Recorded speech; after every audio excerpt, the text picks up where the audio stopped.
Hello, everybody, and welcome to another edition of Tunnel Vision, a show brought to you by USCFootball.com. I'm your host, Keely, Eure, joined by Ryan Abraham and Shotgun Spratling. We have a fun show for you guys today. We're previewing USC's matchup against Arizona, the first road game of the 2020 season for the Trojans. We'll talk all about that, and we'll talk about our press conferences this week with USC's coordinators, both Graham Harrell and Todd Orlando.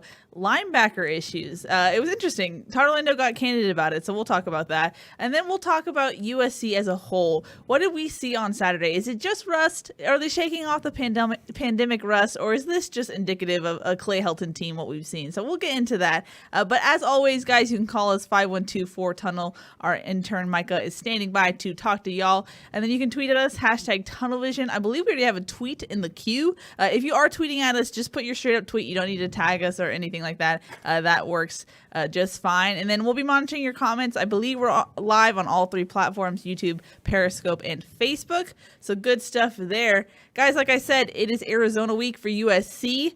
They didn't get to play a game. This is going to be another unscouted matchup, as Clay Helton said on Tuesday, I believe. So not much film to go off of. They have a new defensive coordinator. Ryan, I guess first off, as I said last week, you're the Pac-12 guru on this show. The guru. What's your overall takeaway or overall assessment of this matchup? Well, before I get into that, Sure. I just want to say, my takes on the Pac-12, there were 4 games. I was right on 2 of them, and I was pretty wrong on the other 2. So the new coaches thing, my theory about new coaches, no spring practice, it wasn't going to go well, new quarterbacks.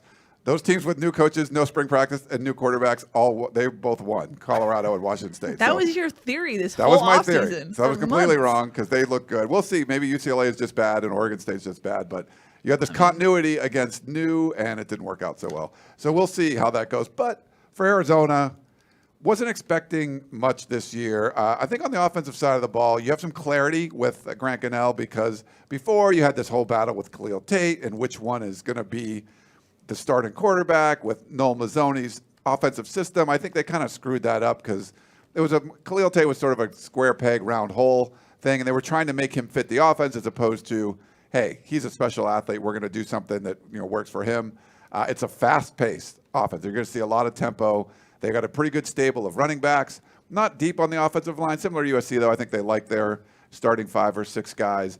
And Gunnell's got a strong arm, not the running threat that you saw with Jaden Daniels from last week. So I think that'll be an interesting matchup for this USC defense that didn't do well against the run, and they could run the ball pretty well, and did well against the pass. So, and I think they're going to try to throw the ball downfield, but they're going to try to run a lot of plays and go fast. The defensive side of the ball, pretty good defensive front, I think. There's some depth there.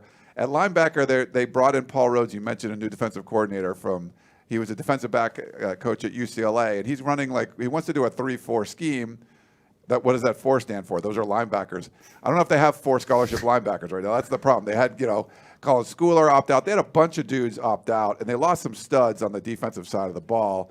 I talked to Jason Shear today, who publishes Wildcat Authority, the Arizona site for 24/7 Sports. So we put a podcast up if you want to listen to the conversation. But if they want to run, if you have a 2 deep with 8 linebackers, he thinks there'd probably be 3 walk-ons on the 2 deep at the linebacker spot. So they might do more nickel, which is basically like a 3-3-5. We've seen them run that before. So that's kind of something to watch. But I think this USC offense is probably going to be able to exploit Arizona pretty well. So I don't think it's a great team. I didn't pick them. I think we have them 11th in our Pac-12 power rankings for 12 teams. But, who knows? It's a 14-point spread on the road. It's the first time you're getting on the road for USC. There's going to be a lot of X factors. I think the whole, Clay Helton said, we can't scout them because they haven't played yet. That's minimal in comparison to you've already got to play a game and they haven't. So that's just my opinion. Shoddy, what's your takeaway on that? Yeah, I think it comes down to you kind of wonder the question, would you rather face a team that hasn't played, may have some rust, and has to shake things off, especially after this long layoff and all the things that have gone on this offseason, or a team but you don't have any tape on them, or a team that has played a game, and now you can see a little film on them? I think you would much rather have a team that hasn't played yet, just because they're going to come out rusty. They got to get used to game speed. It takes a little bit of time just to make that quick adjustment there, and some other things that you kind of get adjusted to in the first game. I think it's a big advantage there, and USC might even get 3 straight, depending on Utah's status. This weekend, next week, if they're able to play next week, but not this week, is maybe the case. But as far as Arizona, Ryan talked about the offense and how they want to go tempo. Well, the easiest thing to stop their tempo is to get off the field on third down. If USC can do a little bit better job of that, then it stops Arizona from getting going in their offense. Then you can't really run any tempo if you can't go more than 3 plays. On the defensive side for Arizona, Ryan talked about how there's no linebackers. And it's not only that they lost their that they don't have a lot of linebackers, they lost their best defensive players at that linebacker position. Mm-hmm. Tony Fields going to Minnesota, Colin Schooler going to Texas Tech, Texas Tech, I think. Texas. His brother's at Texas Tech, Oh, okay. I believe it is. All right. They ended up facing off in a matchup, if I remember correctly. Or you may have it backwards. Either way. Going to a Big 12 school, and they lost Scotty Young, one of their best DBs, to West Virginia. So, they lost some quality pieces to transfer after the Pac-12 announced that it wasn't going to play. Initially, they had some players opt out and decide to go elsewhere. So that defense is really thin. Now, if they go to 3-4 or a 3-3-5, the big key for USC is going to be the offensive line getting to the second level on blocks.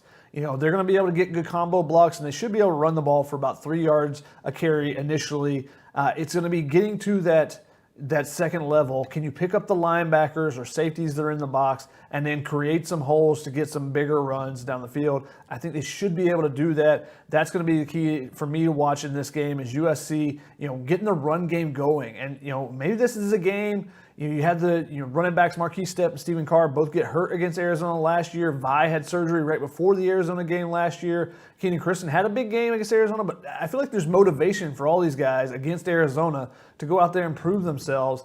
And especially after this first week where they ran the ball for a pretty good clip, but there's still some big question marks about them in short yardage situations. So I feel like the run game is going to want to get going. I think the running backs are going to be really motivated to put it on Arizona. So let's see if USC can get their run game. And even when Arizona knows it's coming, can you still run the ball? Yeah. Last year's Arizona game just decimated USC's team injury-wise. It was not a pretty sight, and that's also why they had the running back depth issues. It was pretty much all that game. So hopefully there's not a repeat of that. Ryan, you mentioned Grant Gunnell. He was someone that USC's seen, but they also saw Khalil Tate. What does it mean for USC to at least have some tape on Grant? Yeah, I think it helps a little bit. You know what he's able to do. I mean, he's a strong-armed quarterback, and I think there's probably a sigh of relief knowing that he's not like, he's probably as likely as Keaton Slovis is to take off and run. He can do it every once in a while, but nothing like what we saw with Jane Daniels where you're actually using that as a weapon. So even though Todd Orlando didn't see him, with the USC last year, these players they've seen some of the, they know what he can do. It's one of the things for cornerbacks, you just have to be aware because you might think you're in a spot where I don't think the quarterback's going to get him the ball. He can get him the ball down the field in spots like that. So I think they're probably going to be aggressive like we saw in the last game. The corners are probably going to be on islands at times, and there might be some deep balls that you got to make plays on. Chris Steele had a couple PBUs. I think Isaiah Polamalu did. They're probably going to have to do a couple more of those in this game because I think you're going to see some balls going downfield, and it might be after a couple successful running plays or maybe an intermediate pass where you get a first down or two in a row. Maybe you tire out the corners a little bit, and then they take a shot. So they're going to run fast. They're going to try to run plays. You can reverse that if you force a 3 and out. It doesn't matter how fast they run. But if they pick up a couple first downs in a row, then it's going to put a lot more pressure on those corners. But certainly I think it helps that they've seen it before, and I think the offense is going to be pretty similar. They're missing a couple guys like a J.J. Taylor, in the backfield. One of the things I said on the Family Feud podcast Plug.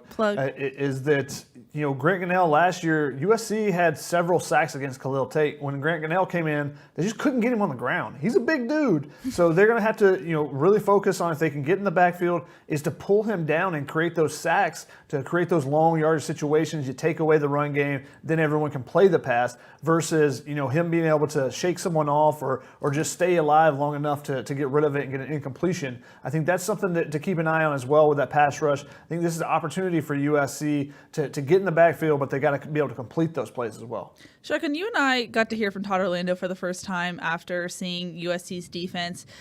He basically said, all the mistakes you saw on Saturday are just alignment mistakes. They're things that are correctable. And he was like, we'll fix it. I promise you that we will. How do you see that transferring against Arizona? How do you see those fixes? What are those fixes and how are they made?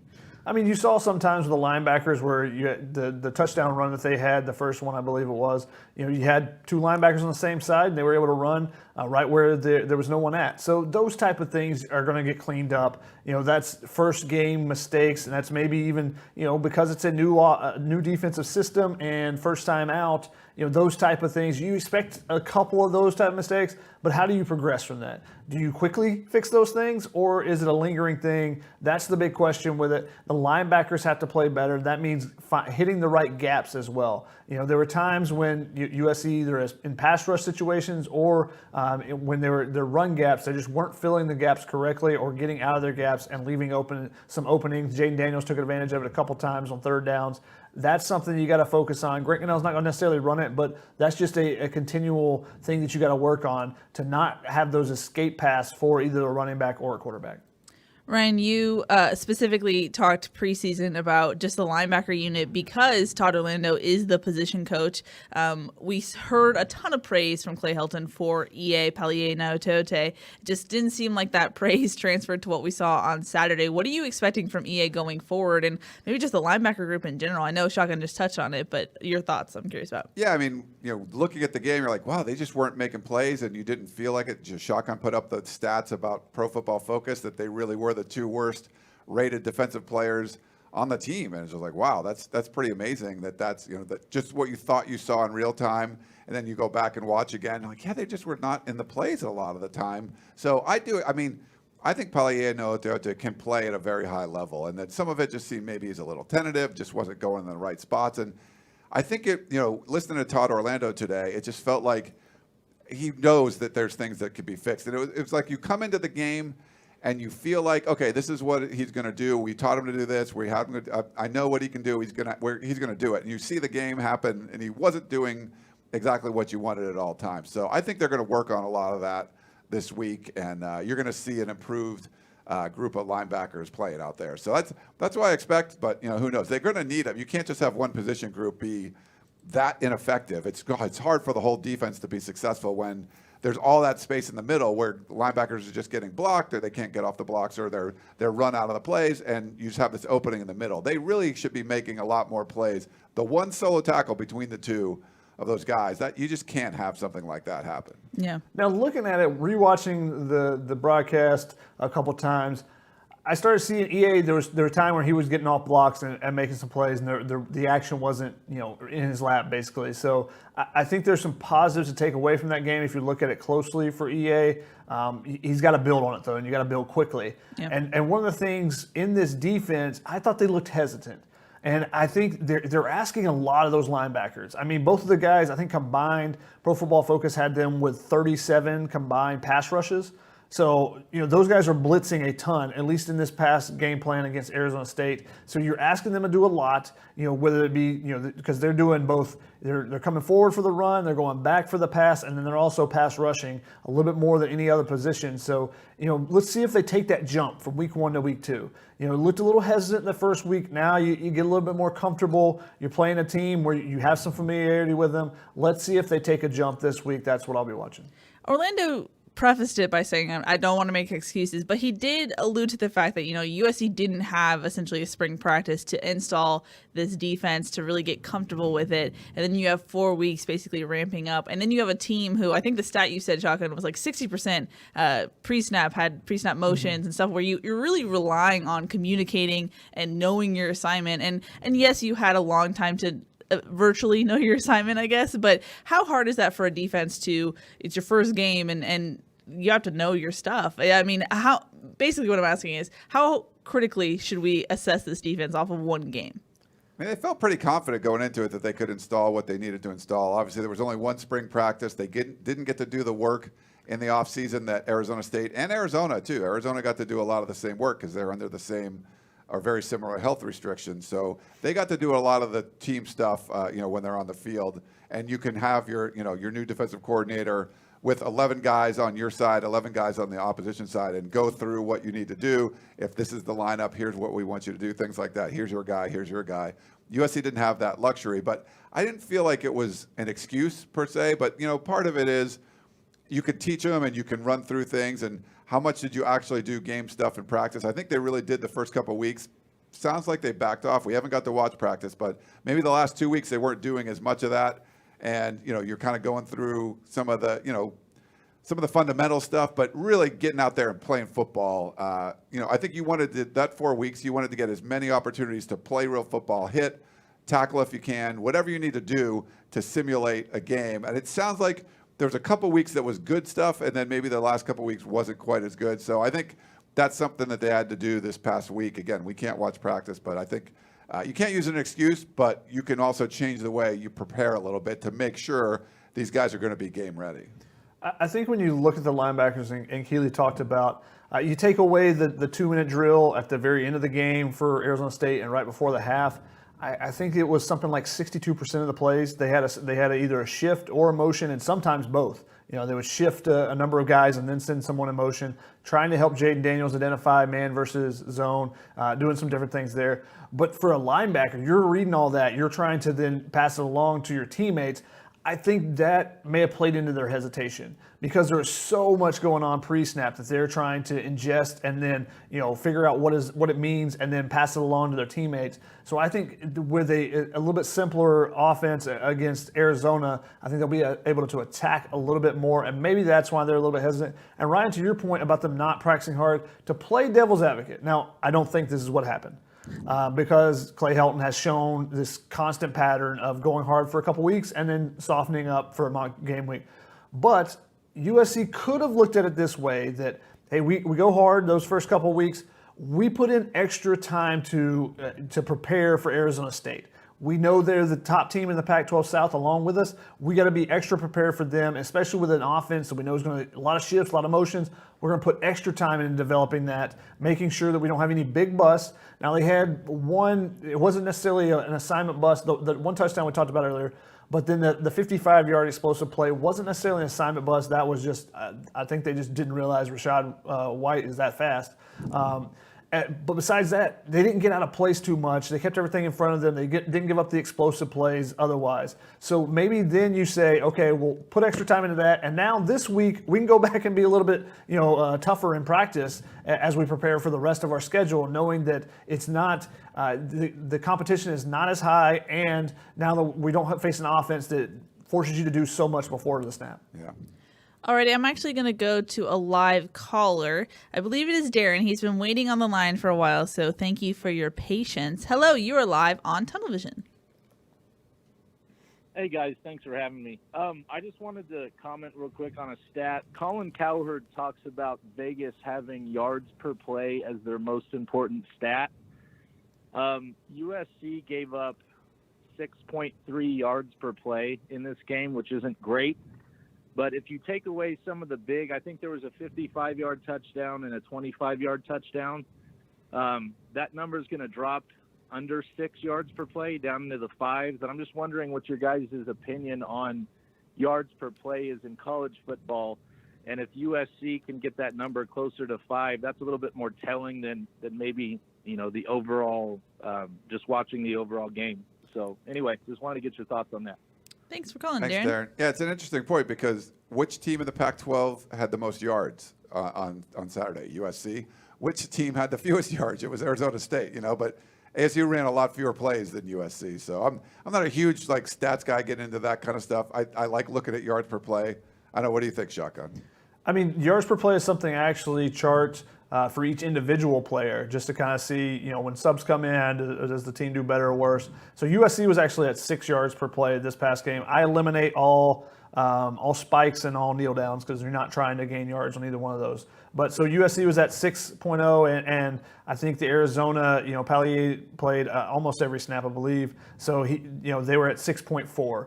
So, the turnovers were really big in this game. I think that was huge. But USC, they had the ball and they were moving it pretty consistently. And that's part of the reason why, they had so many more plays. That's why the number dropped a little bit there. So I think USC's offense was producing enough at 6 point. You got to bring that down if you're the defense, though. You don't want to be up in the above 6, definitely. I don't know that that's something I look at on per game and say, oh, well, they gave up a lot of yards per play, because there's so much that goes into it. Because if you get turnovers in the red zone, then your defense gives you a turnover in a short field, then you're not going to have a lot of yards per play when you score if you take 3 plays and you get in the end zone. So it doesn't always equal out, but over the grand scheme of the season, it probably is something to note, but it's not something that I look out for every game.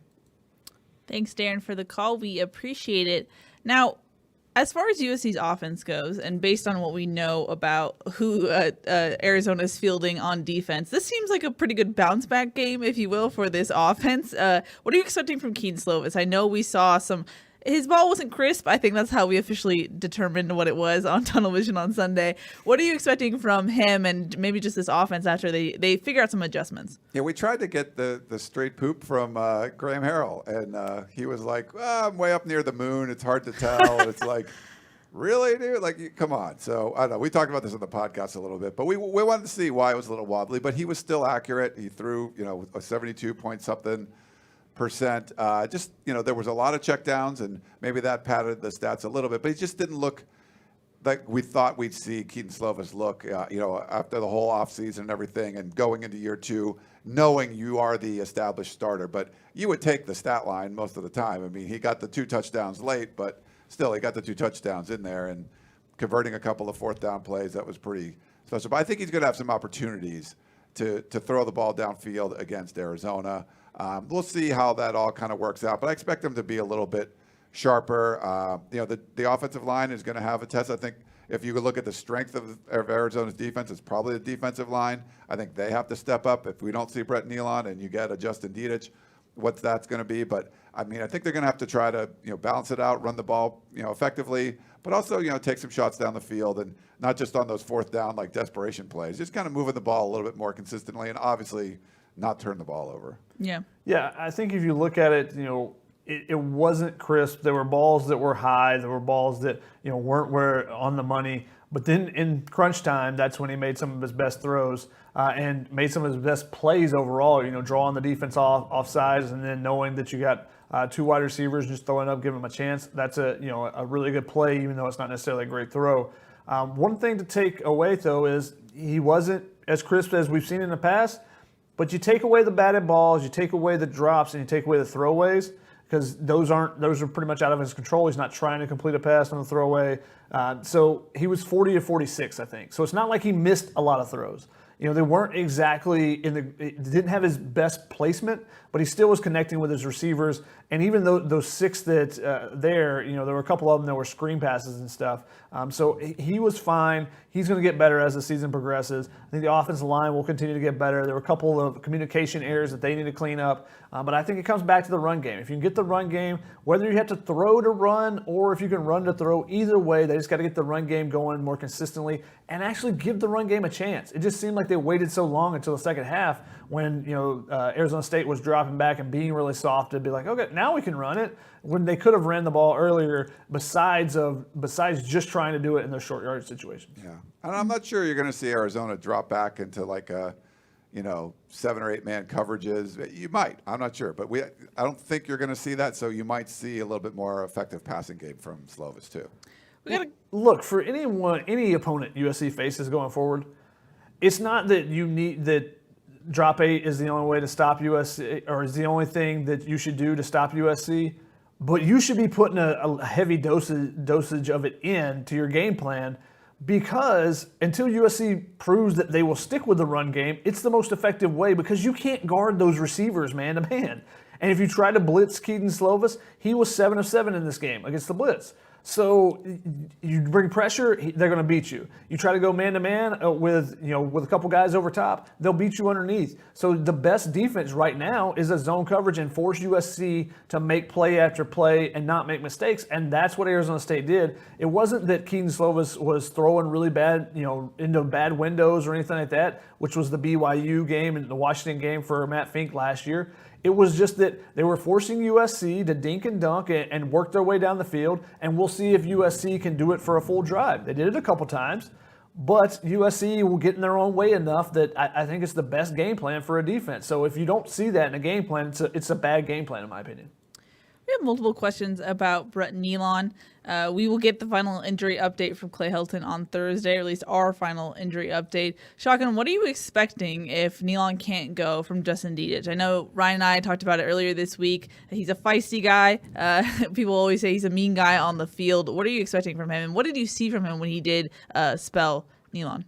Yeah, I mean, he came in for Nealon at the end of the game, and USC, had their most successful drives. I don't think that was necessarily because of Justin Dedich, but it was there. He's got some experience, which you feel comfortable with. He had to come in for Nealon last year when Nealon got hurt against Arizona State in that game last year. He started the next game or two, I believe it was. So I think that you feel comfortable with that. If you had an injury, you had someone go down, that's your most your most consistent direct backup on the offensive line. So I think they feel comfortable with Justin Dedich. He's made the calls already, having that experience last year. So I think they feel okay with him there. You obviously would like to have Brett Nealon back because they have a lot of faith in him making the calls up front. But you need to get him healthy and get him back so that he doesn't get pushed back on some of those short yardage situations and whatnot. So Justin Dedich, he's a smaller guy, but he's a tank in there. He knows leverage. He plays with leverage great. So he gets underneath guys and pushes them back. So I expect that they'll be perfectly fine at the center position if Nealon's not able to go. We've reached the half-hour mark pretty much. So I'm going to jump into questions. If you're watching and you have a question, it helps if you put question and put your question because then I see it faster.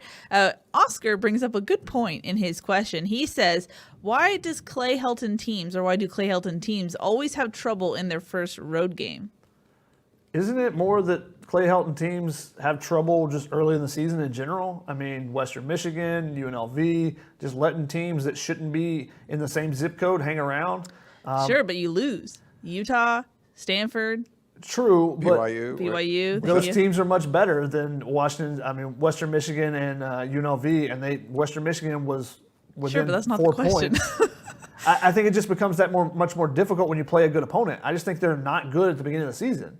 That they were able to beat Arizona State, it wasn't pretty, but they were able to do it. That's kind of surprising a little bit with their track record in those opening games. Look at Alabama. But I think that the road game, it's a little bit different. It's going to be different this year with the COVID protocols and the differences that they're going to have as they travel. But I don't think that it's necessarily that it's because they're going on the road. I think it's just they struggle early in the season. Yeah, I think there's something to that, but we've seen sort of the same pattern kind of over and over again. And when you see coaching changes made, but still the same issues kind of on the team, you kind of wonder. And I get it. Fans are kind of wondering about that.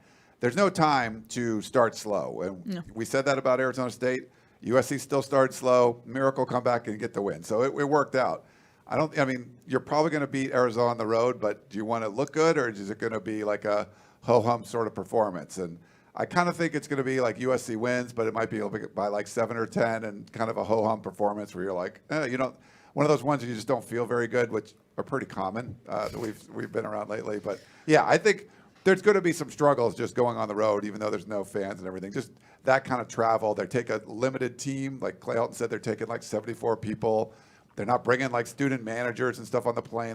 There's limitations of what they're going to be doing. So I think they're going to win the game, and I'm not expecting like it to be this complete blowout or they play like gangbusters and just play really well. They're taking a limited travel party, but it's not going to be a limited roster. It's going to be that's the same travel number that they would have in the previous seasons. Which, if they can blow out a team, you wish it was at home so that you have the bigger roster and you can get more guys an opportunity. I think that they have a great opportunity to blow out Arizona. I just don't think the Arizona defense is very good with all the players that they lost. Maybe I'm surprised, But I think that if they can put some pressure on Grant Gunnell and actually get him to the ground, I think it'll be a blowout. Now, the question becomes, does USC start to blow them out and then maybe let them back in like we saw, was it 3 years ago or so, when it was, I think, 24-0 and it ended up 24-20. So you never know with USC, and maybe that's part of the being on the road. Yeah, but you need to have that killer instinct, not only for this season to be able to show the college football playoff, maybe. If there ends up being a slimmer of hope later in the season, hey, we started dominating teams after that first week when we got by. But also for the future, get those younger guys some playing time. You would love the fact that the offensive line, we talked about Nealon, but the offensive line depth as a whole is very thin. If anyone else goes down, you felt confident with Dedich coming in behind as the sixth man, but after that you go, we'll see how it goes. So get those young guys some playing time. That'd be great. The Liam Douglases, but also the true freshmen, you would love to get them 30 snaps in a game. That'd be wonderful for USC. But that hasn't happened in the last few years. Mm-hmm. We got a Periscope one from M. Mosley 30. What was happening with Arizona State's right tackle? He was moving early most of the game. Never called. I thought I saw that on the USC side a little bit too, where there was just one of the tackles would kind of just move early. It seemed like a common thing that they weren't calling. But Shaka, what did you see in the rewatch? I didn't necessarily see the USC tackles. I wasn't looking for that, but I definitely saw the Arizona State's right tackle. And if they're going to let you get away with it, go for it. Now, it wasn't an egregious jump, but he was basically timing the snap and going right just before the snap was off. So if you can get that extra advantage and the refs don't call it, you take it. It's the same as a defensive holding in the secondary. If the refs don't call it, it ain't a penalty. We have a question from. Sorry about that. And also the Pac-12 refs, there's no telling what they will or will not call. Jasper Smith says, will we see some other linebackers get some snaps considering the lackluster performance against ASU? Shadi, I thought Todd Orlando had an interesting quote about rotation today. Yeah, he basically said, if you put in the work in practice and you show us in practice, then you'll get some opportunities in the game. So that's going to be the difference. The last game, you had Kanai Malga came in for 4 snaps. Now, is he fully healthy? That's still a question we don't know. They rotated a little bit more. They rotated some on the defensive line with a couple of spots with Marlon Tuipulotu and Nick Figueroa. And then they rotated a little bit with Greg Johnson and Max Williams. And then in and out with Hunter Echols, depending on the formation, the defensive packages they wanted to use. But wasn't a ton of rotation besides that. I actually expected a little bit more. It was kind of slimmed down, and maybe that's because it's Arizona State and probably your toughest game of the season. Maybe he expands a little bit this week. We'll see. And the results that you have on Saturday ultimately determine what you do the next Saturday. But Todd Orlando said if you're not doing it during the week, then you're not going to get those opportunities on Saturday. Mm-hmm. Ryan, we had multiple questions about your attire tonight. They were wondering if it was coordinated of U of A colors. Oh, God. Yeah, I didn't even think about that. No, yeah, this is kind of like, if I were like, this is my flannel shirt. It's cold outside, people. It's cold. Yeah, I try to do my workouts early in the morning, and I'm in my driveway and it's cold. I did the sand dune this morning, and it was put on layers. So then I come home and I'm cold, and so when I go outside, I'm like, oh, what's warm in here? So I just grabbed the flannel shirt. So no, I'm sorry, that was not looking to go for U of A colors, but you were just feeling festive. That's what. Yeah, I just try to be warm. I don't know, Susan on Facebook said, what can we do? What can USC do about turnovers? How do you increase ball security? You got to hit in practice. I mean, that's the big question. Everyone talked about physicality during this fall camp, but if your older veteran guys come out and then fumble the ball, you go, did you really? I know Vi was out for part of camp, so maybe he didn't get those hits. His wasn't necessarily a hit that caused it. His was just, it was a dumb play, basically. And he admitted that when we talked to him earlier this week. You don't stretch the ball out on 1st and goal, especially in the first quarter. It's got to be a 4th and goal situation or the game's on the line is what he said the coaches tell them. So that was not a very smart play. I thought Tyler Vaughns just wasn't aware of his surroundings. He should have probably known that Chase Lucas could have been behind him. Whether or not Chase Lucas was there, he should have known that he could have been because of the play call. And then Marquise Stepp, it was probably a pretty good play by the defender, just kind of ripped that one out. But you got to cover it up. 4th and 1, all you need to do is get that first down and then cover it up. So he got, I think, 8 yards on the play. So the other 7 yards, you should have had both arms on the ball. It wasn't necessarily the case there. So you got to take care of the ball better. I'm officially putting us on rapid fire. Shotty, you are testing the limits of your answering time, so we're in rapid fire now. Brian on Facebook brought up a topic that I think a lot of people have kind of brought up here and there, and I know our own Dan Weber used to talk about this last season. He wonders if EA is not an inside linebacker. He said Brian said on Facebook he's more suited as an outside linebacker. What are your thoughts on EA's maybe? Could he change positions? I mean, he looks like an inside linebacker to me, but you're right. Like, if he's not able to, I mean, there's a lot of places you can go. Shotgun talked about you're pass rushing, you're dropping back into coverage, you're supporting the run. If there's a lot of, there's a lot of tasks on your plate and you're not handling well and it makes you, you're worried about this, you're worried about that, and you're not doing any of them right, then yeah, maybe you have to move them somewhere else. But I think Todd Orlando knows linebackers pretty well. And if that's the case, if he feels that way, you might see something like that move. My guess is he's going to stay there, but that's just my thoughts. You got to see him just being more full speed ahead, not hesitating. That was the biggest thing. I think he was just trying to process so much stuff. Even when he was blitzing, at times it felt like that he just wasn't going, all out. We saw glimpses of it, especially his freshman year, when they would put him in and say, hey, this is your one assignment, go do it. And maybe rush the quarterback. And he would just take off and blitz it. And if he got out of a gap, he got out of a gap. Those are things he has to learn and add to his game as he goes along. But he looked very hesitant in this past game. So maybe it's just the first game in a new defense, but we'll see if he progresses. That's one. He might be, there's been questions about who's the X factor. That might be the big one for USC. Does he take that step forward or not? Mm-hmm. Brandon on Facebook says, why has mobile quarterbacks been USC's kryptonite? I feel like ever since the national championship game against Texas, we've been cursed. USC, ever since, can never really defend against them. They're not easy to defend. That's part of it. I mean, it's like why do big home run hitters always hurt us with the long ball? Oh, because they hit home runs. You're like, that's really the thing. It's not easy. I mean, it's a difficult thing. You saw Johnny Manziel go crazy over a really good Alabama defense, and I think, especially when you're not doing some other things well on defense, you could really get exploited by a running quarterback. And, we saw Jaden Daniels do that. But in the game against Arizona State, they really limited. I mean, he threw for less than 50%. He had 135 yards, and 55 of them was his little dump off to the side, which I think the linebackers should have made it over the sideline at some point, Shotgun. That really kind of like, at that point, he ran down the sideline. I thought the linebackers could have got there on that play. But, yeah, I think it's just hard to do. It's not like everyone else handles running quarterbacks well and USC doesn't. It's a really difficult play to defend if you can get a quarterback that can take off and run like that. Now there's risks. The quarterback might get his head blocked, knocked off, and he's out of the game. But if you're an effective runner and you're not getting hurt, you can really hurt a defense. I mean, USC with Jaden Daniels, they decided to make him one-dimensional. They made him, they said, hey, beat us throwing the ball. We're going to blitz you to try to force you to throw it quickly. And he struggled with it. He was 5 of 15 for 55 yards when he threw the ball beyond 3 yards past the line of scrimmage. That's not good, in case you're wondering. So that's an effective defense. Now, it's not great that he ran for 130 yards. If they stop the rest of the run game, then you let the quarterback scramble and you take your chances. The problem was letting your normal run game get going, and the ability that Arizona State was able to get there, the yards they ground up there. That was much more concerning than Jaden Daniels getting out. Now on third downs, maybe you change something up and use a spy or something. The Marlon Tuipulotu play on 3rd and 9 was a huge play because it was the same play Arizona State had run a drive earlier or 2 drives earlier and picked up a 3rd and long. So him making that play got him off the field. Those are sometimes you need your big time players to make big time plays, and that was one of them.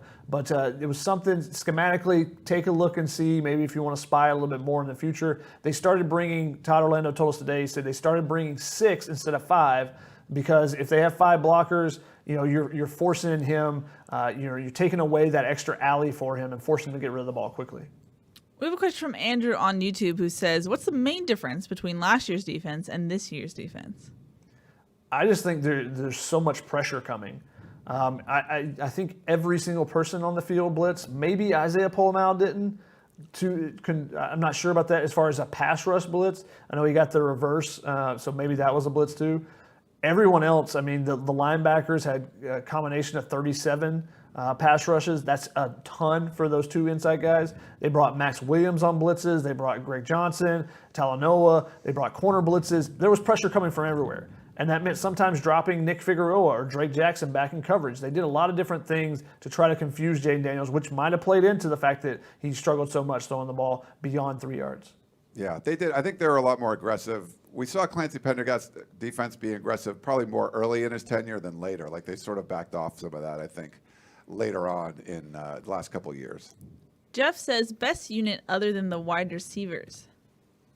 Are we talking about just the Arizona State game, or are we referencing overall? Let's just say overall for kicks and giggles. I'm going to go secondary. Yeah. I mean, I think Todd Orlando has trust in those two cornerbacks to man up and lock down people, Chris Steele and Elijah Griffin. And your two safeties are dynamic players that you can use in the box or over the top. So I think the secondary is definitely that group. For sure, I'd agree. Abrima says, any updates on Corey Foreman? USC really still likes him as a player, and they want him to come to USC. Is that an update? He's actually not going to LSU. Obviously, they have a COVID situation. He was scheduled to go there for an unofficial visit, so that it doesn't help USC, but it doesn't hurt them, that's for sure, that he can't make that visit down to Baton Rouge one more time. And I think they extended the dead period even more. So it's going on forever. 2021 athletes will actually not have official visits this year. Because they started the dead period, I believe, in February, and there were a couple. I think it was 12 days. I think Greg Biggins or Brendan Huffman tweeted out that there was in March for players to go do things. So if they didn't get anything done then, it's going to be beyond signing day whenever the dead period is finally lifted. So those players will not take official visits at all. Crazy. Combining two questions, David on YouTube says, does Todd Orlando's intensity translate to better play? And then Samuel on Twitter says, keep seeing Elijah Griffin's comments about increased physicality at practice being brought up, but those were made during the first 2 weeks of camp. Have you talked to any players about the physicality in practice after the start of mock game week, or has it gone down as usual? Unfortunately, we don't get a chance to talk to a lot of players outside of the direct pressers. Yeah. We've only gotten a couple interviews since then, or individual interviews. So haven't really brought that up. It is a good question, whether it dropped off after mock game week or not. So the play on the field on Saturday suggests that they brought it back, and that plays out in the fact that there were some angles that weren't great, tackling angles, and then also just the turnovers, the fumbles. You got to be able to protect the ball a little bit better. So if you take more hits in practice, then you're used to more hits. And I think Todd Orlando's intensity does help the team. I think that's I think it's a good attitude to have. So I don't think it's something that's hurting them. I think it definitely helps. I mean, just in my mentions alone on Twitter, people were happy that he was at least candid or at least somewhat honest with the linebacker evaluation, opposed to like some things we've heard in the past. So at least that is good. If you're realistic, at least you can address issues. Yeah, like if you're glancing over a problem, you're not saying, I'm fixing this, we're fixing this, we're fixing this. Like, you're really not admitting that there's a problem. If you're saying, we're going to fix it, we're going to fix it, we're going to fix it. You at least know there's a problem. There's a problem, yeah.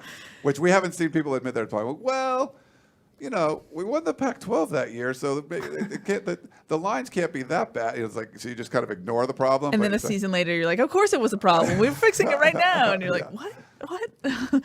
Brian on Facebook says, was it just me, or did Elijah Vera Tucker look like he was a top 10 lock pick at left tackle on Saturday? It's just you. No. He looked good. First time playing left tackle, really. I thought he looked great out there. I mean, USC had over 60 dropbacks, and Elijah Vera Tucker gave up 0 pressures. So he looked great in pass blocking and getting his pass sets down there. He still has some work to do. He didn't look great in the run game this game, which is normally his forte. There were a couple plays where I love seeing him out beyond the numbers pushing guys, but and maybe that was just the first game, dealing with a defense they hadn't seen before on tape. But, he is a guy that I think is only going to boost his draft stock this year, especially if he plays like he did in his pass sets on Saturday. Now, I will say, Tim Drevno told me that most NFL scouts that he talks to, the most NFL personnel, still see him as an inside guy. Now, can he change people's minds? Sure. But they see him as an interior offensive lineman at the next level. Yeah. The versatility is going to help. I mean, if they still want him as a guard, he graded out really well as a guard. He played well as a guard. He look, and he played tackle his junior year too, or whatever, and did really well. So yeah. And one of the things that Drevno told me, he said by him going out to left tackle, NFL scouts may see him a little bit differently or be able to view him a little bit differently because they'll see the footwork that he has. Because sometimes when you're in interior line, depending on the type of offense you're in, you get bunched up and you don't get a chance to show how you can get outside and block some guys and do different things. So he might be able to show a little bit more than scouts have seen just by playing left tackle and being on that island kind of. Good point.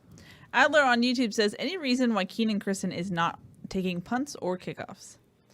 I think they just have more confidence in Amon-Ra St. Brown and Tyler Vaughns. I think those guys are your sure-handed two dudes, and you're going to trust them. Now, maybe Sean Snyder makes some changes as the season progresses. We saw him insert Elijah Griffin to maybe try to get a little bit of a spark in the second half as a kick returner, so maybe you'll see things differently. Maybe if Gary Bryant gets healthy, maybe he's the guy that gets in that mix. We had a question about that. They said, will we see Gary Bryant this week? He was mostly on the exercise bike, right? On the sideline this past week? That's the only time I saw him. I wasn't necessarily looking for him on the sideline, but the only time I did notice him was he was on an exercise bike behind the bench. So it seems like the hamstring is still staying a little tight, at least, and trying to keep it loose. I have a question for the audience. Okay, this is real curious about this, specifically for YouTube. We see when we're doing a YouTube show, by the way, hit likes and hit hearts and all that stuff. Throughout the show on the YouTube, it actually grows. Like we have the audience picks up. It's not, it starts out going algorithm. live. Is the algorithm like what? Yes. So if you've joined lately, what happened? You see it? You're like, if you joined in the middle of the show, We had someone new to find the channel in the middle of the show, so thank you for joining. But there's a lot, but it's a steady growth throughout the show, which is just interesting. It's an algorithm thing, Ryan. All right. We can discuss after the show. We'll discuss that. I just want some of the peeps to go on there and say, hey, this is why I joined the show in the middle. Sure. How about that? Shadi, we had multiple questions about ITS and his involvement in the game. I know you have the stats on that, so I'm going to throw it to you. ITS played, I believe it was 11 total defensive snaps. He was on the punt return unit and I think the punt coverage unit as well. He subbed in for both Chris Steele and Elijah Griffin at different times. The question is, do they have enough confidence in him? He is coming off a knee injury. When I asked about him last week to Clay Helton, he brought up the knee injury, which tells me that he's not necessarily in that mix. That he's not going to be a rotational guy, because that's what I was wondering. Is it going to be a three-man rotation, or is he just kind of the backup for both of those guys? And it seems like that might be the case. Chris Steele left right before halftime for a few plays. I don't know if he rolled an ankle or whatever it was. He came back in the second half, but ITS stepped in then. Elijah Griffin left for a few plays in the first quarter, and ITS came in then too. So he came in at both or for both of the other cornerbacks. Ryan, you're getting some answers. I don't know if you're seeing that. I'm just like looking at it. Yeah, there's a lot of people going on there like, dang, algorithm. And Coley said, it's time delay here in Iowa. Like, I don't think that's it, guys. It's time delay. Mark says, has an air raid offensive team ever made it to a national championship or playoff game before? I mean, you look at the Lincoln Riley Oklahoma teams, and that's pretty much an air raid. Now, each air raid iteration or each spread offense iteration has its own wrinkles and whatnot. As far as a strict Mike Leach air raid, no. But also, no one runs a strict Mike Leach like Mike Leach. Yeah. Like even Graham Harrell runs the ball much more than Mike Leach and uses the running backs in a much different way. But I would say if you look at Oklahoma and Lincoln Riley, what he's done, I would call that an air raid. I mean, like the people that are talking about that, like, what did LSU run? And what's True. Alabama running now? Are you seeing is Alabama running like fullback, two tight end? Like, no, Nick Saban changed what he does. He's got spread it out, get an offense that scores a crap load of points, and you're going to put your defense in a bad position. And he's still a defensive guy, but he knows that's the way college football is now. So you're watching the Masters. Like, do you want to play? No, you want Bryson DeChambeau bombing drives. Not like that's just the game is changing. You're hitting the ball further in golf. You got to spread the ball out. And I'm sorry if you want the fullback and student body left, but nobody does that anymore. Everyone in the playoff is running some kind of spread thing. It's not power football with a fullback and two tight ends. Now, can you have those elements in a goal line situation? Yes, and that's maybe something that you would like to see USC occasionally, just every once in a while. I would love to see Brandon Peely as a fullback. I'm just saying, when he gets healthy. But it's just kind of the way of the game. And even Nick Saban said this year that you don't win games with defense anymore. You got to score points to win games. Saban saying it, that's when you know. I guess I'm not of the generation, or I'm only 25. So what's the appeal of getting angry about football evolving? Like, why would one be cranky about that, I guess is my question. I mean, you've seen success. So, like, if you grew up and you watched the teams of the 70s, and there is something to be said for you're pushing a team around. When you're running left, you're running right, you are enforcing your will on an opponent. There's something appealing about that for sure. It worked for USC in the past. But the game has changed. Like, it's just not, it's just not played that way anymore. You got a Nick Saban guy, he knows you have to, like, score lots of points. Like, they're putting receivers in the NFL all the time. They spread the ball out. They're throwing it all over the place. They still run the ball too, but it's not the football of old, and that's not what USC needs to get back to. It's you have to advance. I think they're running a good scheme. It's not Mike Leach's air raid. I'm sorry if you think it's gimmicky, but it's college football now. That you're doing things like that. Also, just people's opinions don't evolve that quickly. I had Jay Adonde as one of my teachers at USC, and I think he said basically whatever music you're listening to when you're 30 years old is basically what you'll listen to the rest of your life. And Ryan, can you confirm? Pretty much, yeah. and so, whatever you grew up with, that's kind of what you're nostalgic about it, and you think that's probably the best way, unless you've been proven, your team has done something different. It usually takes your own, a vested interest in a team and them doing something a different way, whether it be baseball with a money ball approach or, analytical approach, those type of things. Before it happens for your team, then you don't believe in it. Oh, shocking, coming in here with logic. That's fine. Brandon on Facebook says, what's the biggest threat on Arizona's offense/defense that could cause USC issues?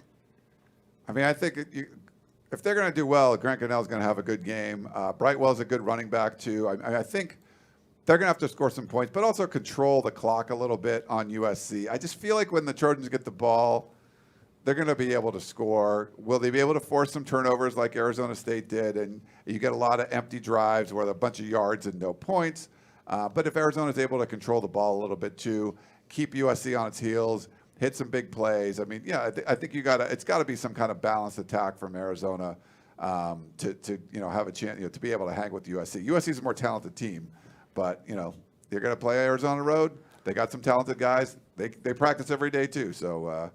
If you don't come out and play well, someone else can punch you in the mouth, and that could happen on Saturday. As the saying is, they have scholarship players too. Yes. Or they're on scholarship as well. So I think the tempo is something to be a little bit concerned about as USC fans. But Gunnell's going to have a big game and create some turnovers on the defensive side. People are so earnest in their responses to you, Ryan. It's great. Thanks for watching, guys. We love you. Sean on Facebook says, even though Orlando doesn't have the resume of maybe Clancy Pendergast, will he be able to recruit more 5-stars?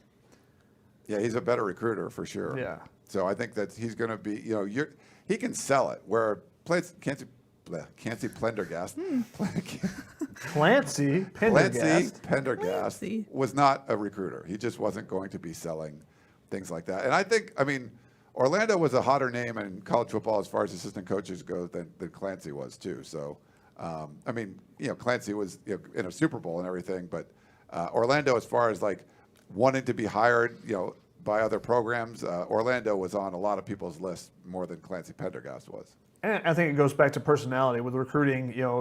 Orlando is a high energy guy, and even if you want to compare, Clancy with Monty Kiffin. Monty Kiffin had a lot of energy as well, even though they both had NFL backgrounds and both had been in Super Bowls. Monty Kiffin brought a lot of energy, and I think that helps in recruiting much more than Clancy, who wanted to be kind of hands-off with recruiting, just wanted to focus on the X's and O's more.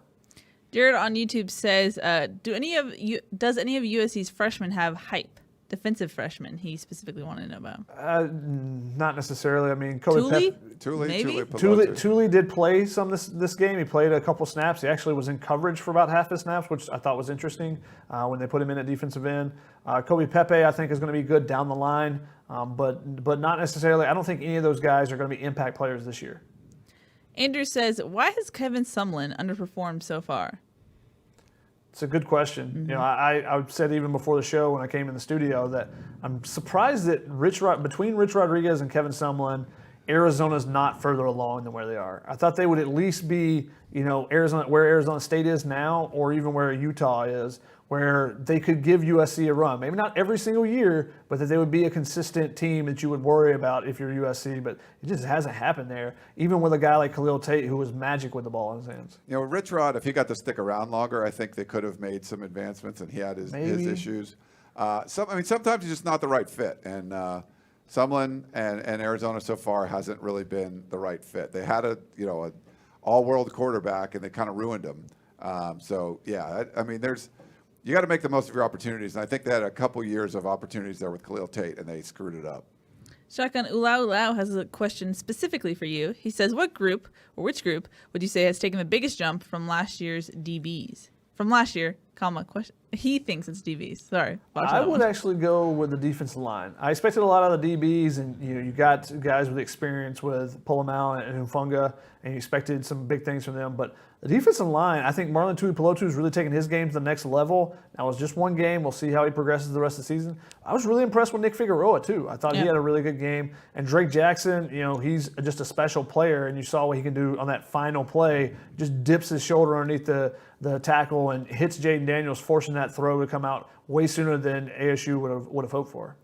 We have a question from Warren on Facebook who says, sorry, I lost it. Oh, he has $1 million question. He says, do you think USC will stay stagnant this season or will progress throughout the shortened season and possibly make a run at the Pac-12 championship and or national championship?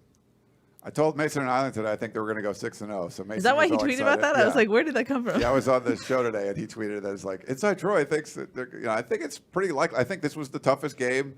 You got through it, and we'll see. Utah's going to be at night. It's going to be butt-ass cold in that game, so it's going to be really cold. If it happens. If it happens, it's going to be cold. So that could definitely be tough, but it might be Utah's opener, too. We don't know. We should know, hopefully, more in the next couple of days. But I think it's really likely USC goes undefeated in those 6 games. It'll be tough. I think Oregon might come out of the North. We'll see who comes out of that. But, yeah, I think winning the Pac-12 is definitely more than realistic this year. Making the playoff, there's a lot of 4 SEC games got canceled this week, so 4 of the 7. That's crazy. If there's more of that stuff happening and the Pac-12 kind of handles their business and keep going, then the 7-game schedule won't be as off compared to everyone else if they have to cancel some games as well. So I think there's some opportunities there, but first you got to win the Pac-12, and I think they got a really good shot to do it this year. I mean, if they get 6 games in, I think they will continue to progress. I think they will continue to progress throughout the season. How many games they get in is starting to be a big question mark with just what you're seeing all over the country. Yep. And in that vein, I believe it was Coley who said, what do you guys think about the season? Do you think USC will be able to fit in its whole schedule? I'm being optimistic. I think it's going to happen. I mean, USC has done a really good job of taking care of their business. Yes. The problem is you're relying on 5 other teams on your schedule to also take care of their business, and you're worrying about the local ordinances and everything else that are going on. It's if it was just will USC and they played at all their home games, I'd feel confident with that. However, when you're traveling and all the other different things that can go on, especially with just the number of cancellations we've seen the last couple of weeks, it makes you pause, and I don't know if that's going to be the case. Yeah. Adler was asking on YouTube a little bit about if the SEC cancels, will everyone else follow suit? And I don't think that's necessarily the case. I think it's going to be, you broke it down into your conferences for a reason. So if the ACC could keep playing or the Pac-12 can keep playing, just because the SEC shuts down, I don't think everyone else would shut down. You still want to get that revenue if you can. So as long as you're not like, if you're like, hey, we have minimal outbreaks, we're able to play each other, I don't think they would say, well, the SEC shut down, so we got to shut down too, whatever conference that is. If the SEC shuts down, I'm just scared what the South looks like, because it would have to be apocalyptic for the SEC to shut down. Well, they had 4 games canceled this weekend, 4. They're not shutting down. It's not like they're shutting down the entire weekend or anything. Like, oh, we're just going to take a pause. No, that's not happening. That I completely agree with Keely. If the SEC is shutting down, then the nation as a whole is probably in a very bad spot with COVID-19. Is it like zombie apocalypse if that stuff happens? Zombie apocalypse, but it just wouldn't be, college football would be something that should be put on the back burner if the SEC doesn't even think they can play. Yeah, because it just means more, guys. Bobby on Facebook says, it feels like Stephen Carr has nervous feet and is not decisive. Is that accurate? He at times hits the hole, but he seems to stop and then gets tackled. Oh my God, Keely, would you please just cut up all the Stephen Carr plays somehow and put them out there? It's like last year, not this year. There were a couple plays in the second half where you could say, "Oh, he looked hesitant." It's because someone is at his feet as soon as he catches the ball. Like, of course you're going to be hesitant. You're going to try to get away from that guy so you can go try to gain yardage. He made 9 guys miss tackles in this game. Did he do that by juking every single person? No. He ran through Merlin Robertson on the first play, threw a forearm shiver that completely turned around ASU's best linebacker. So don't tell me he's not physical. And then he spun off of that and gained like 4 more yards as someone else tried to tackle him. He looked like a beast in this game. And I hope that he continues that as the season progresses and he stays healthy, because it looked a lot like freshman year Stephen Carr. And you don't often say that about a senior, that it's a good thing that they look like their freshman year. But he did in this game. I know there were a couple plays in the second half where it's like, he had to dance a little bit behind the line of scrimmage, but that was because Arizona State made some adjustments and were trying to get to him before he could get going. You said my name and I thought I was in trouble, but it's the we question. had shotgun on tilt there. Crazy. Don't tell me I'm on tilt. Oh, no. Lau has a question for you, Ryan, who says, do you believe that Tyler V might come back next season for a chance to get a full season on tape to potentially help his draft stock, or will he be just a good college guy? Well, he could come back just to set all the USC records, too. I'm curious. I think there would be a chance. My guess would be he's going to leave at this point. But, if he doesn't get a great draft grade and he sees an opportunity one last year with Keaton Slovis, and I don't know. Then maybe he would come back. But there's going to be some decisions like that where guys just come back for like their 6th year. You didn't even realize, like, wow, that guy's going to still be around. So it's kind of crazy. But my guess would be he's going to leave after this year. But who knows? He doesn't need to get a full season on tape. He's played over 2,000 snaps at USC, Woo. So he is by far the most tenured current player as far as snap counts go. So there's no reason for him to come back. The only reason he would come back is to try to break records, not for draft stock or anything. He's not going to prove anything new to NFL teams now, I don't think. Or if you just like being in college, or if you don't think you're going to have like a long NFL career, you're like, yeah, I'm going to play another year of college, work on a master's degree or something. Like there's if that's what you like. If you see, maybe if he sees himself as a real NFL player, or if he's just going to make a camp and be on a practice squad and be done with his career and wants to play another year of like big time college football, he could do that too. I'm gonna wrap it up here, guys, unless there's a burning question, Shotgun, that you want to get to. There was Lau had another question about, do you see this new and improved arm strength or improved strength for Slovis? Also, maybe just me, or did his release change, his arm slot change? And the ball didn't come out clean. Now, why that is, that's a good question. I did think that I have seen, just having seen him, he is thicker than he was last year, but I don't know about the arm strength itself there. So I'm curious to see how the ball comes out this week, because maybe he did make some subtle adjustments, and there were some issues, whether it was the wet ball or something, the mist in the air, whatever it could have been, but the ball wasn't coming out clean the other day. Alrighty. Any final thoughts, gentlemen? Oh, wait. Hello. It's a Wednesday, which means we got to do game predictions. Yeah. Everyone's favorite thing. How do you think this one's going to go? Away game at Arizona. Ryan Abraham, give us your thoughts. Haven't thought about this for 1 second, so let's just pull it up and the top of my head. So USC's favored by 14 in this one. I think the Trojans are going to score some more points, but I think Arizona's going to too. I think they can control the ball a little bit on the ground. So I think it's going to be like a 10-point win. I'm going to go 40-30 USC. 40-30. 30 points. Whew. I don't see. Maybe if more Arizona, than ASU? Sorry. Yeah. If Arizona scores 30 points, then USC will put up at least a 50-burger. I think they win this one by minimum 17 points, probably 3 scores, probably like 45-21 or something like that, 45-17. I think it's a blowout. That's why I just don't think that defense is very good on Arizona's side. What did I say last week? Can I just apply last week's score to this week? Because I was completely wrong. 42-21? Let's say 42-17 USC. All right. How about that? That's ensures that it's going to be like 11-12 somehow or something. I don't know. It's going to be a weird score. I would like to point out that I predicted 28-24 last week, so I wasn't too far off. You get your gold star, Shotgun. I think I said 35-31 or something. I don't remember. Yeah. Yeah. Well, we'll see. Keep us honest. And you can on Sunday. We'll be breaking down the game. The whole crew will be back. So, and people are putting their predictions in the side chat. So I'll screenshot that and hold you guys accountable as well, not just us. Alrighty, that's going to wrap it up. That's Shotgun. That's Ryan. I'm Keely. We'll see y'all on Sunday.